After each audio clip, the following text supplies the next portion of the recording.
Welcome back everybody to a new day and a new video. Today it's Friday, so then usually the big traders are going home, and of course we are going to look at the charts again because I found something interesting and it looks like our bear scenario is coming to fruition.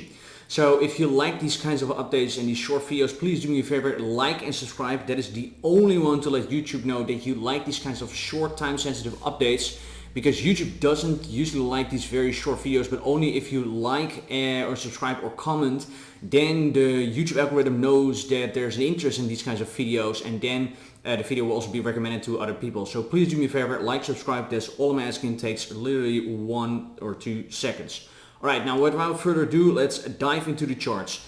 As always, we're starting with the USD BTC pair. And I saw something interesting. So what we have been talking about yesterday and the day before is a bearish scenario where we're saying we're making a double top and we're going a little bit lower, and we are going to retest some lower levels to kind of cool off a little bit, and then we might go higher. So far we had that, and the fib that I draw is still in play, and you can see that if I zoom in a little bit that these candles right here tested at 23.6, and that the double top, like I said, is still in play. So far that looks good. If this decides now to go higher, then actually we have a W, and that would not make my case so strong, but so far it's looking good. And as you can see also here in the 4 hourly, we dropped below this resistance of 44k. We're kind of retesting it now, actually what you want to see is a next red candle going down, and that would make our case even stronger. What I also just draw is this volume node right here, and the thick red line is then the area where the most volume is traded. And what do we see right now? That the price is underneath this thick red line, which means that there is resistance. So it's hard for the bulls to push the price through that volume area. Once we do, of course, that is then bullish, because then we had the biggest hurdle and then we can go higher. But if that doesn't happen, again, that would then perfectly coincide with our bearish scenario where we have some retracement, a cool-off period. So far that looks good. Of course, the levels that I'm watching here are 44k, and if we break it, then we will go higher to the 45,600. If we're going lower, then we might test this 23.6, but that is not a big leap. Fails will be the 42, and if else, actually I'm looking out for the 40k. So those are for now the most important price levels. On the MACD, we see something interesting. We had here with the first top a bearish crossing. With the second top, we almost kind of retested it, and now we are going lower. So far this actually looks, again, for the bearish scenario pretty good. Especially on these higher time frames, the MACD can be a very handy and interesting tool.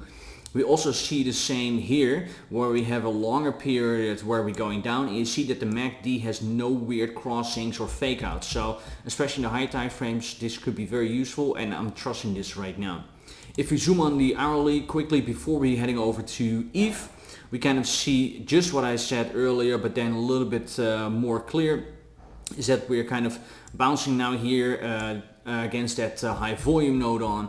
We had this double top right here. We went lower. This is not yet the retracement that I was looking for, because I mean, yeah, it is a bit of a retracement, but I'm still hoping for a little bit more. That will be a little bit more healthier. And here you see then on a smaller time frame that the MACD is much more shaky and crossing and going over and going under. So this is not something that I'm trusting, but only on the higher time frames.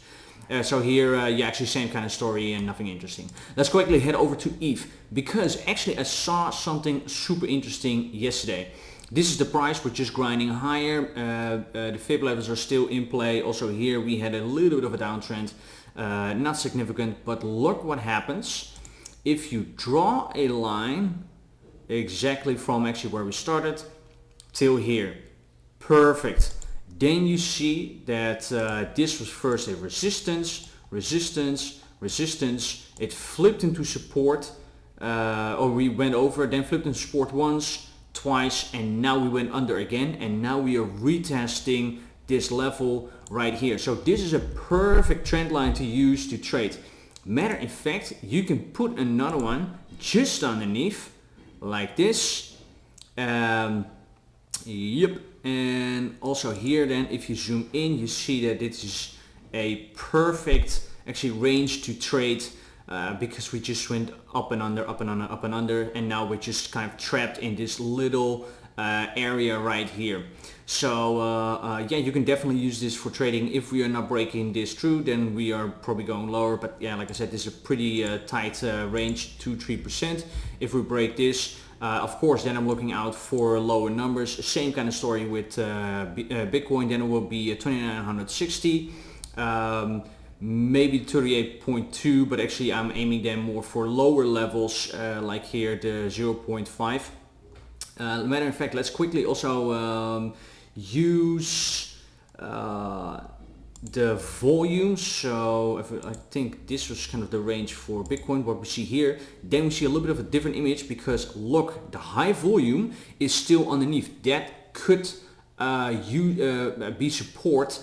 Let's see how it goes. I mean, this is of course a very short time frame, just a few days, but it is interesting to see that for Bitcoin we're already trading underneath, and for Ethereum we're still trading up. Does that mean that one is leading indicator on the other? No, absolutely not. It's just something that if you are day trading today, or maybe in the weekend, that this is something you should keep an eye on, and that it really could be support or resistance.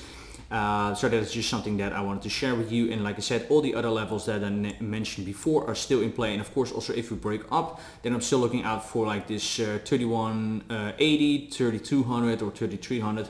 Those are then the major levels I'm looking out for. Let's quickly zoom in on the hourly. Maybe it gets a little bit too colorful with every box and everything that I draw. I hope it's still clear for you, but you see that price action right now is just moving a little bit slower after we had this drop yesterday. So yeah, not a lot of action, 2%. So yeah, so far it has been a little bit of a boring day. But yeah, my day is just starting, so who knows, maybe we get a sudden drop. Let's see how that goes. MACD here, same kind of story. You see that it's a little bit wiki and a little bit unclear, but also on the 4 hourly it is much clearer. And yeah, we didn't have a very clear crossing or a bounce off like we had with Bitcoin, but you know what, I still count this bearish.